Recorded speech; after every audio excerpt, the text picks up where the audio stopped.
Ano po pangalan mo?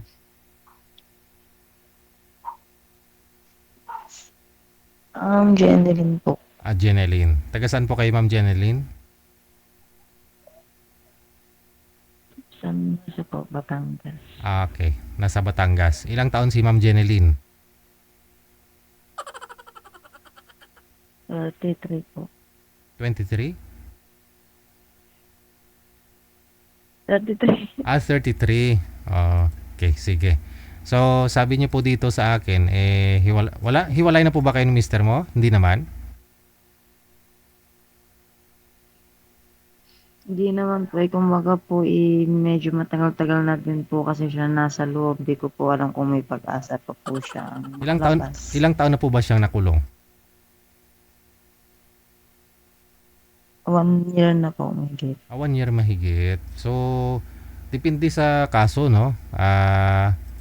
Ano po ba, may hearing? Nag-hearing pa kayo? Nagkikita kayo ng abogado niya? Hindi pa? Hindi na? Ay, hindi na po. Dahil na po, yung pamilya lang po niya yung umattend. Ikaw, hindi ka pumunta sa kanya? Hindi ka po pumapasyal? Wala pong time dahil trabaho po. Ganun. So, ano ang update? Anong update daw po? Wala po kayong contact? Saan ba't matawag? Pag Oo. kinakamusta po yung anak namin. Okay. Kamusta naman ho kayong dalawa? Anak lang po ba yung kinakamusta? Yung nilibasan ng anak, hindi niya kinukamusta? Siyempre, kinakamusta din po ako, pero mas ano po yung bata. Kinakamusta din. So, hindi siya nagtatanong kung wala pa hubang pumalit dyan? Wala pa? Di, anong sabi? Okay lang, Ay, maghanap hindi ka po na. tatanong. Hindi siya nagsabi na ganito, yung hintayin mo lang, makakalabas din ako. Ganun? Alam mo po sinasabing ganun. Wala.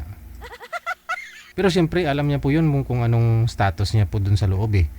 Ah, ano katagal yung sentensya niya. Medyo masaya lang din po kasi yung kaso niya, kaya mahirap din po. May nawalan po ba ng buhay? Po, May nawalan po ba ng buhay?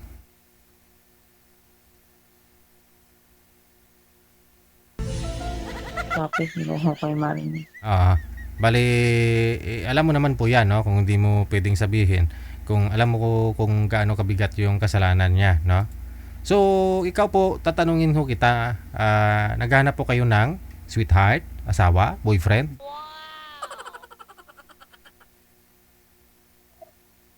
Ganun na din po. Ganun na rin. Kasal po ba kayo ng mister mo? Hindi po. Okay. Ilan po anak? Isa po.